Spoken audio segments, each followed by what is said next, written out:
Do you ever want to just not be around people? Like you've just had enough. You want to go be by yourself in your room, peace, quiet, away from everyone. Well, in the context of Matthew chapter 14, Jesus hears about the death of John the Baptist.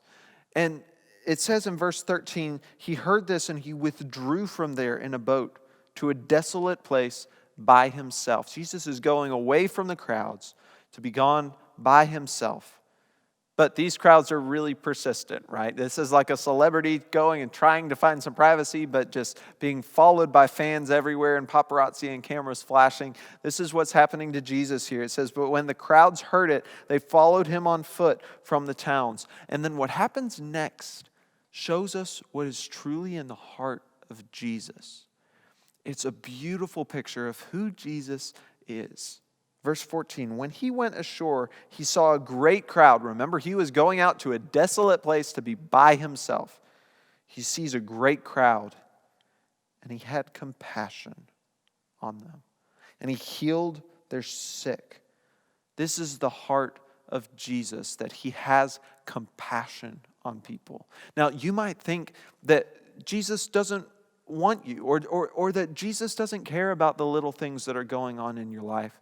And it just couldn't be further from the truth. He is compassionate. He is kind. The heart of Jesus is that he looks at people like you and me, and he's compelled from his heart to help us. Let's come to him for help in our time of need. Now, what happens next is a really familiar Bible story.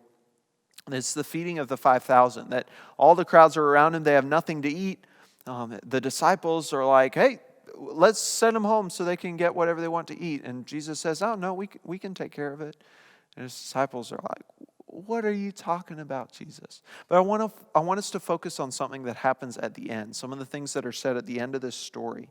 If you look in partway through verse 19, it says, he broke the loaves and he gave them to the disciples, and the disciples gave them to the crowds.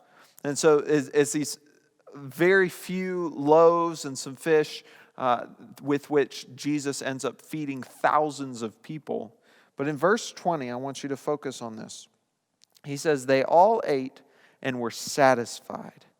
They all ate and they were satisfied. And they took up 12 baskets full of the broken pieces left over. And those who ate were about 5,000 men, besides women and children. So there weren't just 5,000 people. There were probably 10,000 people. Who knows exactly how many, but there were thousands and thousands of people. And yet it says they all ate and they were satisfied. Jesus didn't have compassion enough to just give these people just a little bit to tide them over until they could go home and get a real dinner. Jesus' compassion led to an overwhelming provision for these people. Listen, in this life, you're going to get hungry. Yes, physically, you'll be hungry, but emotionally and spiritually, there are going to be times in life where you feel that something inside you is empty and groaning and longing for more, like an empty stomach just growling for food. There's going to be something in you, whether it's emotionally or spiritually, that is longing for more. And we're tempted to seek all sorts of worldly solutions to satisfy, whether it be relationships, it could be money, it could be sports, or whatever it may be. But all of those things ultimately are going to leave us unsatisfied. They're going to leave us hungry again. Jesus provides for these people until they're satisfied. And then he provides some more. He doesn't just provide them to eat their fill, but there's 12 baskets full of the broken pieces left over.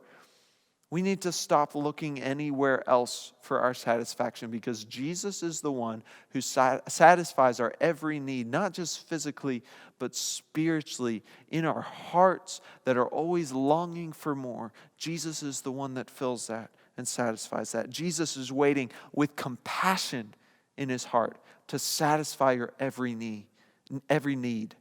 Let's call out to him.